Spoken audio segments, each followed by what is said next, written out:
Times were different in the 1980s. Music was a focal point for most conversations. Men showed off the Don Johnson look, and every cool kid rode a BMX bike. Many social and cultural trends from the 1980s fizzled out, but historical events continue to leave a mark on society even today. While the 80s consisted of music, dancing, biking, and watching a lot of TV, the decade was also filled with some of the toughest times in history. 1987 was the beginning of an AIDS epidemic. One of the biggest space shuttle explosions occurred in 1986, and the stock market crashed in 1987. I interviewed a man who spent most of his teenage years BMXing, dressing like Don Johnson, and jamming out to Prince in the 1980s. He told me all about his fads, trends, and memories he has of the decade, both good and bad. My interviewee seemed to have participated in the hegemonic pop culture trends in the 1980s. He recognized almost all of the popular artists, TV shows, and trends from the decade. In fact, he said that he participated in most of them. He laughed when he told me that he himself dressed like Don Johnson, a pink polo shirt, khaki pants, and brown penny loafers. This was what most hip, cool guys dressed like in the 80s, and he followed right along that trend. He had a mullet through most of the 80s and often wore vests and faded blue jeans, which was what almost every other boy wore.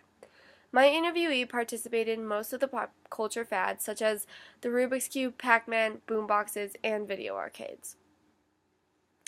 By listening to all of the popular musicians of the time, including Prince, Janet Jackson, Guns N' Roses, Beastie Boys, and many more, my interviewee furthered the hegemony and ideology of the 1980s.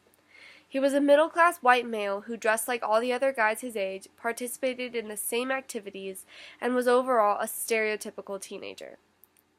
My interviewee remembered things like the shuttle explosion in 1986. He remembers being in school and watching the explosion on TV. He said it was a sad time for everyone, but that everyone just had to stick together. He also remembers the beginning of the AIDS epidemic. He saw signs and posters and flyers reminding people of the recent epidemic. However, he said it was scary, but he never knew anyone that was actually affected by AIDS. We did have a little discussion about that. I was particularly interested in it because it was a big deal in his time. And he told me that people were on TV and on the radios and everything just saying that they had heard of this AIDS epidemic and wanted everyone to stay safe and be careful, but it was completely different than today's time. And today, we believe, like, protection and things like that are a big deal, and they're actually discussed, I think, a lot more than they were in the 80s. He said that even though there was this big AIDS epidemic, people didn't actually discuss why or how to fix it, or it still wasn't a topic in high schools. Teenagers were still not really taught safe sex. They were more taught abstinence, kind of like they are now. He said that his parents actually talked to him about it in depth, and they had a pretty big conversation about it multiple times because family was a big deal to him, and family was a big deal in the 80s. That was a common theme of the 80s. So he kind of fit into the ideology and hegemony in that way as well.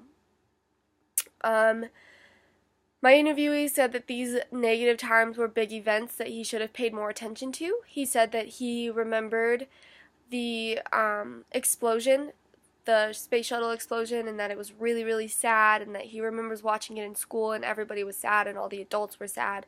But he was just a young teenager and he didn't pay much attention to it. He really was only thinking about getting home to his BMX bike, his boombox, his Rubik's Cube, or his Pac-Man, or even going to the video arcades.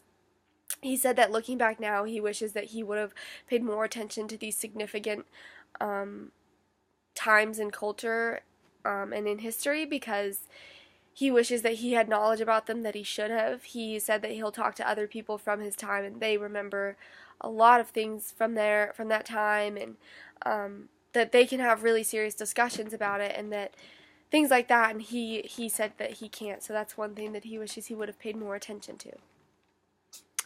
Interviewing someone from a different decade opened my eyes to how times have really changed.